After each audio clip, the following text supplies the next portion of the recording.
Hello and welcome to ILTV's Israel Daily. I'm Aaron Porras, and before we begin, I again want to remind you quickly not to forget about our all-new streaming platform, ILTV Plus, available on every app store and at ILTV.tv.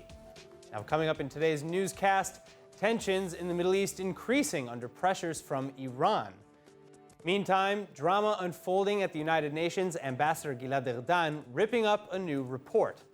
And finally, Israeli Prime Minister Bennett fighting off dismally low expectations as he joins his counterparts in Scotland for the 26th UN Climate Summit.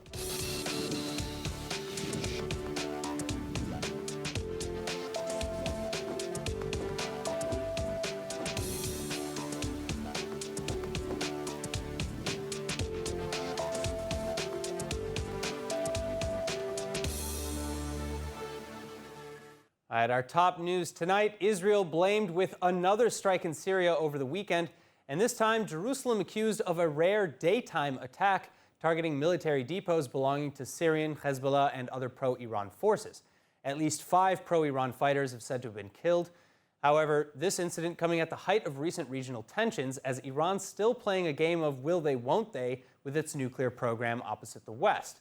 Joining with the analysis, we have Senior Fellow at the Institute for Strategy and Policy, IDF Major in the Reserves, Danny Citrinowicz, and then Dr. Chuck Freilich, Adjunct Associate Professor of Political Science at Columbia University and Israel's former Deputy National Security Advisor.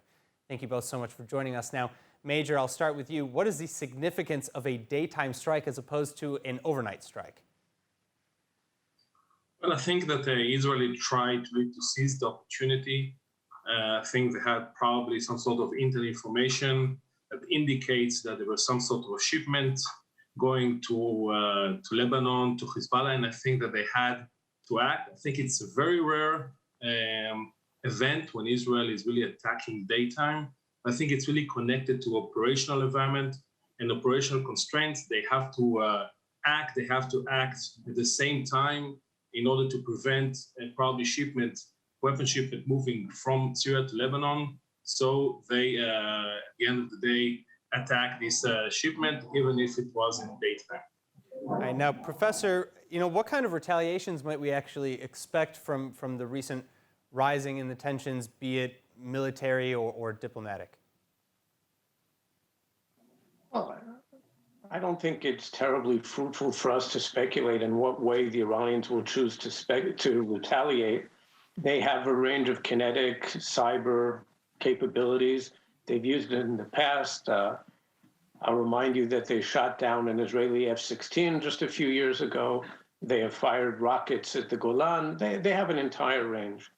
The critical point from our perspective is that the Iranian buildup in Syria and the so-called precision project, providing precise rockets to Hezbollah, these are game changers, and it's something that even I, as someone who's normally known to advocate restraint and a bit of calm, we can handle things. This is something that we cannot allow to continue unimpeded. And indeed, Israel has launched a few hundred strikes over recent years, this time daytime. The important thing is we have to do everything possible to minimize this, because the next round, if and when it happens with Hezbollah, is going to be very ugly. All right, well, staying with you, Professor, the Likud MK Tzachi Hanegbi recently said that Israel must strike Iran by year's end if there's no new nuclear deal signed. First off, do you expect a deal by 2022? Well, 2022 is a long time. We're not there yet. A deal is possible. Will it happen by 2022? I doubt it. I don't want to refer specifically to various statements made by different politicians, in some cases with a remarkable degree of irresponsibility. Major, Major Citrinowicz, would you agree that it's irresponsible to speculate, maybe to a degree, on Yes. Really?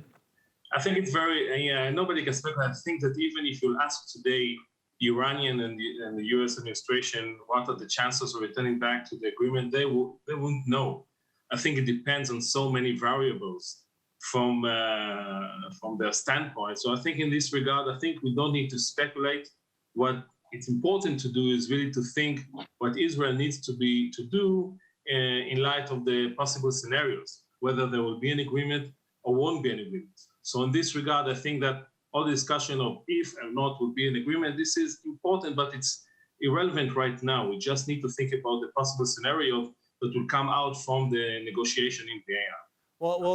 So let's stay on that, because keeping in some vein of speculation to a degree, IDF General Tal Kalman also now telling Bahraini media that Israel hopes for diplomacy.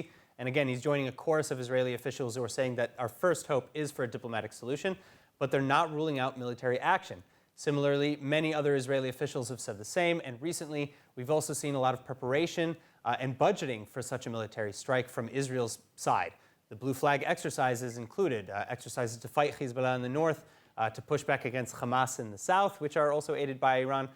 So is it just me, or is Israel really preparing for the military route? Do you think that Israel has faith that diplomacy will actually work?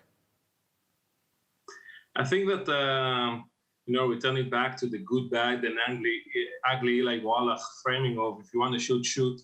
I think in the end of the day, it's important to Israel to show, especially to Iran and the US administration, that it has some sort of military options.